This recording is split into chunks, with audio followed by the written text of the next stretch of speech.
ചേച്ചിയുടെ dress sense പറയാതിരിക്കാൻ വയ്യ. കാലിൽ ഒരു ഭംഗിയുള്ള ഒരു ആങ്ക്ലെറ്റും കൂടെ ഉണ്ട്. അതിപ്പോ നമുക്കിങ്ങനെ ക്ലോസ് ഷോട്ട് ആയത് കാരണം കാണാൻ പറ്റത്തില്ല. അപ്പൊ ചേച്ചി എങ്ങനെ കോസ്റ്റ്യൂംസ് ഒക്കെ ചൂസ് ചെയ്യുന്നൊക്കെ ചേച്ചി തന്നെയാണോ? അതായത് ആദ്യം നമ്മള് കാലിന്റെ കാര്യമല്ലേ പറഞ്ഞത്, അവിടെ നിന്ന് തുടങ്ങാം. ഓക്കെ. എന്റെ കാലിൽ കിടക്കുന്ന ആ ഒരു നിങ്ങൾ പറഞ്ഞിരിക്കുന്ന അതൊരു ദൈവികമായിട്ടുള്ള ഒരു സാധനം. ഞാൻ ചെന്നൈയിൽ എന്റെ ജീവിതം തുടങ്ങുന്നത് 87-ലാണ്. അവിടെ കാപ്പ് എന്നതിന് പറയും. കാപ്പ് ഇവിടുത്തെ കാപ്പല്ല, ഇവിടുത്തെ കാപ്പ് അങ്ങനെ ഞാൻ കണ്ടിട്ടില്ല. ഇവിടുത്തെ കാപ്പ് മറ്റേ തള പോലെ, അത് തളയാണ് ശരിക്കും. ഇത് കാപ്പാണ്. ഈ കാപ്പ് എന്ന് പറയുന്നത് നമ്മുടെ പാദസരത്തിന്റെ കുറച്ച് മുകളിലായിട്ട് ആ കണങ്കാലിൽ അങ്ങനെ കിടക്കും.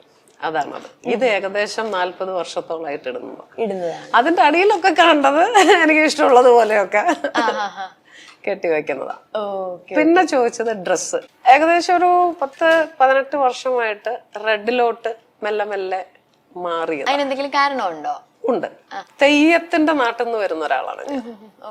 മുത്തപ്പൻ, തെയ്യം എല്ലാം. എന്റെ പൊന്നിയത്ത് തറവാട് കണ്ണൂര് പൊന്നിയത്തെ വീട്ടിലെ ഒരു ചേകവത്തി തന്നെയാണ് ഞാൻ. 10-20 വർഷമായിട്ട് എപ്പോഴും സ്വപ്നങ്ങളിലെ അമ്മയുടെ ആ ചുവന്ന വസ്ത്രം നമ്മളെങ്ങനെ ഒരു ലഹരി പോലെ കൊണ്ട് നടക്കും. അതൊരു ഇഷ്ടം. ആ ഒരു ഡ്രസ്സ് നമ്മളിലൂടെ ഇങ്ങനെ രാത്രി സ്വപ്നത്തിലായാലും അല്ലാത്തപ്പോഴും നമ്മളൊരു തെയ്യം, കുഞ്ഞിലെ മുതൽ ഞാൻ തെയ്യം കാണാൻ പോകുന്നത്. ചെണ്ടപ്പുറത്ത് കോലിട്ടാൽ ആ ശബ്ദം കേട്ട എന്റെ വീട്ടിൽ നിന്ന് ഞാൻ ഇറങ്ങി ഓടും. അത് കണ്ണൂർ കനകത്തൂർ കാവിലാണ് ഏറ്റവും കൂടുതൽ ഞാൻ പോയിട്ടുള്ളത്. അതിന്റെ അടുത്താണ് ഞങ്ങളുടെ വീടും. പിന്നെ ഉള്ളത് എൻ്റെ ചാലിൽ കാവ്, കണ്ണൂർ പയ്യാമ്പലത്ത്. അപ്പോ ഇതിങ്ങനെ വരുമ്പോ എന്താന്ന് പറഞ്ഞു കഴിഞ്ഞാൽ നമുക്കൊരു ലഹരിയാണ് തെയ്യം. ശരിക്കും അത് ക്ഷേത്രത്തിലെ ഭഗവതി വർഷത്തിലൊരിക്കൽ നമ്മളെ കാണാൻ ജീവനഷ്ട ഇതില് ആഭരണങ്ങൾ അണിഞ്ഞു വരുന്നതാ. അത് നമ്മുടെ കുഞ്ഞു മനസ്സിനെ വല്ലാതെ അങ്ങ് ഒലച്ച ഒരു സംഭവം. ഇത് പിന്നീട് നമ്മുടെ മനസ്സിൽ ഇങ്ങനെ കേറി അങ്ങനെ ആകാൻ ഒരിക്കലും പറ്റില്ല എങ്കിൽ പോലും നമ്മുടെ ഉപബോധ മനസ്സിൽ കിടക്കും.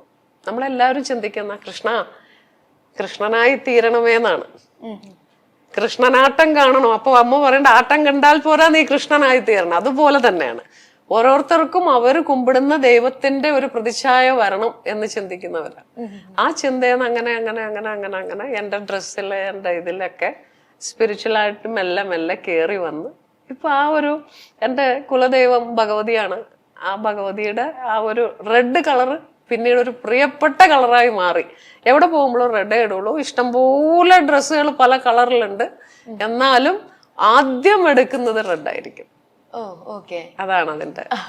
ഓക്കെ. ചേച്ചി ഒരുപാട് സീനിയർ ആയിട്ടുള്ള ഒരു ആർട്ടിസ്റ്റ് ആണല്ലോ. അപ്പൊ ഈ ആത്മ എന്ന് പറഞ്ഞൊരു സംഘടന, അതായത് അമ്മ അസോസിയേഷൻ ഉണ്ട് ഓൾറെഡി. അപ്പം ആത്മ എന്ന് പറഞ്ഞൊരു സംഘടന തുടങ്ങിയതിന്റെ പിന്നിലുള്ള ആ ഒരു നിങ്ങളുടെ ഒരു മോട്ടീവ് എന്തായിരുന്നു? അല്ലെങ്കിൽ അങ്ങനെ ഒരു സംഘടന തുടങ്ങാമെന്ന് നിങ്ങൾ തീരുമാനിച്ചത് എന്തുകൊണ്ടായിരുന്നു? കാരണം എന്താന്ന് പറഞ്ഞു കഴിഞ്ഞാൽ, ഒന്ന്, അന്നത്തെ കാലത്ത് ആർട്ടിസ്റ്റുകൾ രാത്രി 12 മണിയായാലും വർക്ക് ചെയ്യണം. എന്നാൽ ബാക്കിയുള്ള എല്ലാ ടെക്നീഷ്യൻസിനും ബാറ്റ അനുസരിച്ച് 1 ബാറ്റ 2 ബാറ്റ 3-ാമത്തെ ബാറ്റയിലൊക്കെ കിടക്കും. എന്നാൽ ആർട്ടിസ്റ്റുകൾ രാവിലെ 6 മണിക്ക് വന്നാൽ അവർ രാത്രി 12 മണിയായാലും ഒരൊറ്റ ഇതേ ഉള്ളൂ. പിന്നെ അവർക്ക് അസൗകര്യങ്ങൾ കാരണം ഒരു മാസമായിട്ട് ഇത് വരുന്ന ഒരു കുട്ടികൾക്കൊക്കെ ആണെന്ന് വെച്ചാൽ ഈ 6 മണി മുതൽ രാത്രി 12 മണി വരെയൊക്കെ ആകുമ്പോൾ ശരി, നമ്മള് ഉള്ള വീടുകളിൽ നല്ല സൗകര്യങ്ങളൊക്കെ ഉണ്ടെങ്കിൽ പോലും അക്ഷരാർത്ഥത്തിൽ അതൊരു വലിയ ബുദ്ധിമുട്ടാണ്.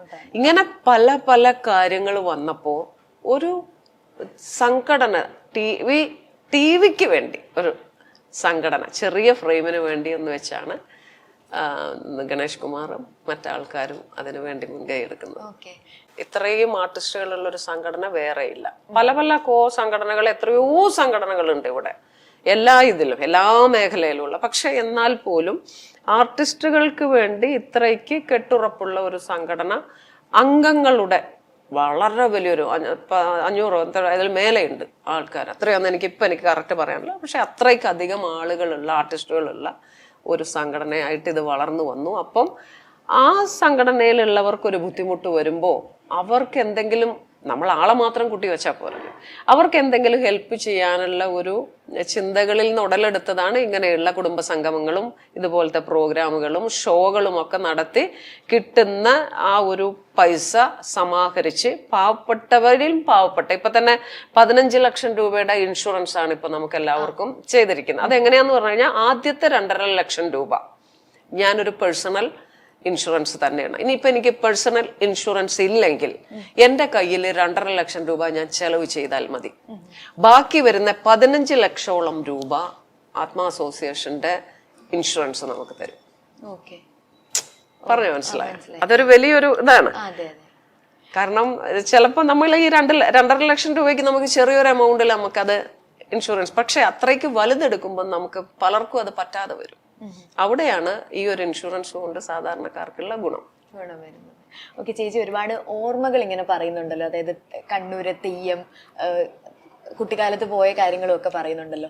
അപ്പോൾ നമ്മള് കുറച്ചൊന്ന് തിരിഞ്ഞു നോക്കുകയെന്നുണ്ടെങ്കിൽ ചേച്ചി ആദ്യമായിട്ട് ക്യാമറയുടെ മുമ്പിൽ വന്ന ഒരു ഓർമ്മ എന്ന് പറയുമ്പോൾ അത് നമുക്ക് ഭയങ്കര മോസ്റ്റ് ഫേവറേറ്റ് ആയിരിക്കത്തില്ലേ? അതൊന്ന് ഷെയർ ചെയ്യാമോ? അയ്യോ, അങ്ങനെ ചോദിച്ചാൽ എന്റെ പൊന്നുമോളെ, അഭിനയിക്കാൻ ഒട്ടും അറിയാത്ത, അതായത് ഞാന് നാടകം ഒന്ന് ചെയ്തിട്ടുണ്ട് എൻ്റെ ഒരു 12 വയസ്സിൽ. ഡാൻസ് പഠിക്കാൻ ആഗ്രഹമുണ്ട്, പക്ഷെ തിരുവാതിര കളിച്ചിട്ട് ഫസ്റ്റ് പ്രൈസ് വാങ്ങിച്ചിട്ടുണ്ട്. അതൊക്കെ എൻ്റെ 13 വയസ്സിനുള്ളിലാണ്, അതിലപ്പുറം ഒന്നുമില്ല. പെട്ടെന്നൊരു കല്യാണമായിരുന്നു, അതിനുശേഷം 2 മക്കൾ. അദ്ദേഹം ആക്സിഡന്റിൽ മരിക്കുന്നു. അപ്പോഴും പറയാൻ പറ്റാത്തത്ര ചെറിയ പ്രായം, 18 വയസ്സ് പോലും തികഞ്ഞിട്ടില്ല. പിന്നെ ജീവിതം, പോരാട്ടം. അതിൽ ഞാൻ ചെന്നൈയിൽ ഒരു സ്ഥലത്ത് ജോലി ചെയ്യുമ്പോൾ, ബ്യൂട്ടി പാർലറിൽ തന്നെ പറയാം, അവിടെ വന്ന് എന്നെ ഒരു ഡയറക്ടർ വേറൊരു കുട്ടിയും കൊണ്ട് വന്നതാണ് അതിനെ ഒന്ന് റെഡിയാക്കി എടുക്കാൻ. അപ്പം നമ്മളെ മെലിഞ്ഞു കൊലുന്നലെ ഇരിക്കുന്ന എന്നെ കണ്ടപ്പോൾ ക്ഷണിക്കുന്നു. അങ്ങനെ അതായത് നമുക്ക് ക്യാമറ കണ്ടാൽ ഞാൻ വിറക്കും. എനിക്കറിയില്ല, ഞാൻ കൈയെടുത്ത് പറയണം എനിക്കറിയില്ല. പക്ഷെ അവർ പറയുന്നു ആരും അറിഞ്ഞിട്ടല്ല ഇവിടെ വന്നത്. മാക്സിമം അന്ന് എന്ന് പറഞ്ഞാൽ മത്സരമില്ല. ആ കാലത്താണ് ഞാൻ വരുന്നത്. 87, 88 എന്നൊക്കെ പറയുമ്പോൾ നമുക്ക് മത്സരമില്ല. രൂപഭംഗിയുള്ള, കുറച്ച് പൊക്കമുള്ള, കണ്ണോ മൂക്കോ ഒക്കെ കുറച്ച് നന്നായിട്ട് വിടർന്നിരുന്നാൽ പിന്നെ നമുക്ക് പറഞ്ഞ് പഠിപ്പിച്ചു തരും. ഇന്നത്തെ പോലെ നമ്മള് ഒരിതിൽ അത് പിന്നെ ഇതിൽ നെഗറ്റീവിലാണ് എടുക്കുന്നതെന്ന് ഓർക്കണം. ഇതൊന്ന് ഓടിക്കഴിഞ്ഞാൽ അത് വേസ്റ്റ് ആണ്. എന്നിട്ട് പോലും ക്ഷമയോടെ പല ആർട്ടിസ്റ്റുകളെയും ഇന്നത്തെ സൂപ്പർ സ്റ്റാറുകളാക്കാൻ അന്ന് അത്രയ്ക്ക് നല്ല സംവിധായകരും പ്രൊഡ്യൂസർമാരും ഉണ്ടായിരുന്നു. ഇന്ന് അങ്ങനെയല്ല. ഇന്നൊരു പ്രൊഡ്യൂസർ വരുവാണെങ്കിലും ഡയറക്ടർ വരുവാണെങ്കിലും ഒരു നടനോ നടിയോ വന്നാൽ ആദ്യം അവരുടെ ഡിമാൻഡ് എത്ര ലക്ഷം തരുമെന്നാണ്. ആ പടങ്ങളൊന്നും എവിടെ എത്തിയിട്ടില്ല. യഥാർത്ഥമായിട്ടുള്ള ഒരു കലയുമായിട്ട് അങ്ങേ അറ്റം എഴഞ്ഞു പോയിരിക്കുന്ന ഒരു ഡയറക്ടർക്ക് മാത്രമേ, ഇല്ലെങ്കിൽ ഒരു പ്രൊഡ്യൂസറിന് മാത്രമേ ഒരു കലാകാരനെ, ഒരു സൂപ്പർ സ്റ്റാറിനെ വാർത്തെടുക്കാൻ പറ്റുള്ളൂ. അതൊന്നും ഇവർക്കറിയില്ല. വെള്ളി വെളിച്ചത്തിൽ വരണം എന്നുള്ള മോഹത്തിൽ ലക്ഷങ്ങൾ പോയവർ, ആത്മഹത്യ ചെയ്തവർ, എൻ്റെ കൂടെ ഒരു സിനിമയിൽ അഭിനയിച്ചിട്ട് പൈസ കൊടുത്ത് അഭിനയിച്ച്, ഞാൻ അടുത്ത കാലത്ത് അതിൻ്റെ ഡയറക്ടറെ ഞാൻ കണ്ടു. ഞാൻ ചോദിച്ചു, ആ മോൻ എവിടെ? ആത്മഹത്യ ചെയ്തു എന്ന് പറഞ്ഞു. അതെനിക്കൊരു വലിയ ഷോക്കായിരുന്നു. അവന് ഭാര്യയുണ്ട്, ഒരു കൈക്കുഞ്ഞുണ്ടെന്ന് ഓർക്കണം. സിനിമയ്ക്ക് വേണ്ടി എത്രയോ ലക്ഷങ്ങൾ കൊടുത്തിട്ടും ഒരു ഫ്രെയിമിൽ നിന്ന് അടുത്ത ഫ്രെയിമിലോട്ട് ആ ചിത്രം മാറിയിട്ടില്ല. അവിടെയാണ് അവന് നിരാശനായി പോയി ആത്മഹത്യ ചെയ്തത്. അപ്പം നമ്മുടെ ജീവിതത്തിൽ പലതും കണ്ടും കേട്ടും അറിഞ്ഞും അനുഭവിച്ചും നമുക്ക് തന്നെ ഒരു മരവിപ്പാണ്. ഞാൻ എന്നെ അടുത്തറിയുന്ന എൻ്റെ എല്ലാ സുഹൃത്തുക്കളോടും അവരുടെ മക്കളോടും എൻ്റെ മക്കളോടും പറയുന്ന ഒരു കാര്യമുണ്ട്, ആത്മഹത്യ ഒന്നിനും ഒരു പരിഹാരമല്ല. നിങ്ങൾ ആത്മഹത്യ ചെയ്യുമ്പോൾ നിങ്ങൾക്കൊരു മക്കൾ ഉണ്ടെങ്കിൽ ആ മക്കൾ പിന്നീട് അറിയപ്പെടുക തൂങ്ങിച്ചത്തവൻ്റെ മകൾ, അല്ലെങ്കിൽ മരിച്ചവൻ്റെ മകൻ. അങ്ങനെ ഒരു അഡ്രസ്സിലോട്ട് ആ മക്കളെ ഒരിക്കലും മാറ്റരുത്. എത്ര കഷ്ടപ്പെട്ടും എത്ര തരണം ചെയ്തും, കാരണം ഈ സമയവും കടന്നു പോകും. നമ്മൾ ആ ഒരു പ്രത്യേക സമയത്ത് നിൽക്കുമ്പോൾ ചിലപ്പം ലോകം മുഴുവനും നമ്മളെ കടിച്ച് കീറാൻ വളരെയധികം ചിത്രവധം ചെയ്യാൻ നിൽക്കുവാണെങ്കിലും ഭഗവാനോട് പറയേണ്ടത്, ഭഗവാനെ ഈ സമയം നീ എനിക്ക് കടന്നു പോകാൻ എനിക്ക് എൻ്റെ മനസ്സിനെ ഒന്ന് ബലപ്പെടുത്തി തന്നാൽ മതി. അടുത്ത നിമിഷം നമുക്ക് എന്തെങ്കിലും ഒരു വാതിൽ തുറക്കും, ഇല്ലെങ്കിൽ ഒരു കോള് വരും, എന്താടാ നീ ചെയ്യുന്നത്? അത് ഞാൻ പറയാൻ പറ്റുമോ, ഞാൻ തൂങ്ങാൻ നിൽക്കുകയാണ്, നീ ഒന്ന് പുറത്തു വന്നേ, ഒരു കാര്യം നിന്നോട് പറയാനുണ്ട്. അവിടെ അവന്റെ ജീവിതം തന്നെ മാറുകയാണ്. ചിലപ്പോൾ അവനൊരു നല്ല കാര്യം പറയാനായിരിക്കും വന്നിട്ടുണ്ട്. അപ്പോൾ ഞാൻ എല്ലാവരോടും പറയുന്ന ഒരൊറ്റ കാര്യമേ ഉള്ളൂ, നമുക്കൊരു പ്രത്യേക സമയം, ഒരു സന്ദർഭം വരുമ്പോൾ, എത്രയോ മക്കൾ ഞാനിപ്പോൾ നമ്മൾ ഫേസ്ബുക്ക് തുറന്നാൽ കാണാം, അവരൊക്കെ പോയി. അപ്പൊക്കെ ഞാൻ ഓർക്കും എന്തിനു വേണ്ടി, അങ്ങനെയാണെങ്കിൽ ഞാൻ എത്ര പ്രാവശ്യം പോകും. ഓരോ ഇന്റർവ്യൂ കഴിയുമ്പോഴും എന്നെ ചിത്രവധം ചെയ്യുന്ന 100,000 ജനങ്ങളുടെ ഇടയിൽ പിറ്റേ ദിവസവും ചിരിച്ചുകൊണ്ട് വന്ന് നിൽക്കുന്ന ഒരാളാണ് ഞാൻ. എന്തുകൊണ്ടറിയോ? പറയേണ്ടവർ പറഞ്ഞുകൊണ്ടേയിരിക്കും, നമുക്ക് അവരെ ഒന്നും വായ മൂടിക്കെട്ടാൻ പറ്റില്ല. ഞാൻ എന്നിട്ട് ഇത് കമന്റ്സ് എഴുതിയ ആൾക്കാരെ നോക്കും. 28 വയസ്സ് 27 വയസ്സ്, ഞാൻ അഭിനയിക്കുന്നത് 40 കൊല്ലമായി. അപ്പോൾ അവർ പറയുന്നത് ഞങ്ങള് സൈക്കിളിൽ പോയിട്ട് ഈ പടം കണ്ടിട്ടുണ്ട്. അപ്പൊ ഞാൻ ഓർക്കും, ഇവരെപ്പോഴായിരിക്കും സൈക്കിളിൽ പോയിട്ടുണ്ടാകുക? 22 വയസ്സുള്ള ഒരുത്തൻ 40 വർഷം മുമ്പേ അഭിനയിച്ച സിനിമ തിയേറ്ററിൽ പോയി സൈക്കിളിൽ പോയി ചവിട്ടി കണ്ടു എന്ന് പറയുമ്പോ എന്തൊരു വിരോധാഭാസമാണെന്ന് നോക്കണം. ഇത് കാണുമ്പോ ഇപ്പൊ എനിക്ക് കോമഡിയാ, ഇതൊക്കെ വായിച്ചിട്ടേ അപ്പൊ അങ്ങനെ നമ്മള് എത്ര ട്രാജഡികളെയും ചിരിച്ചുകൊണ്ട് മുന്നേറിയാലുണ്ടല്ലോ, ജീവിതത്തിനൊരു ഭാവമേ ഉള്ളൂ, ചിരി.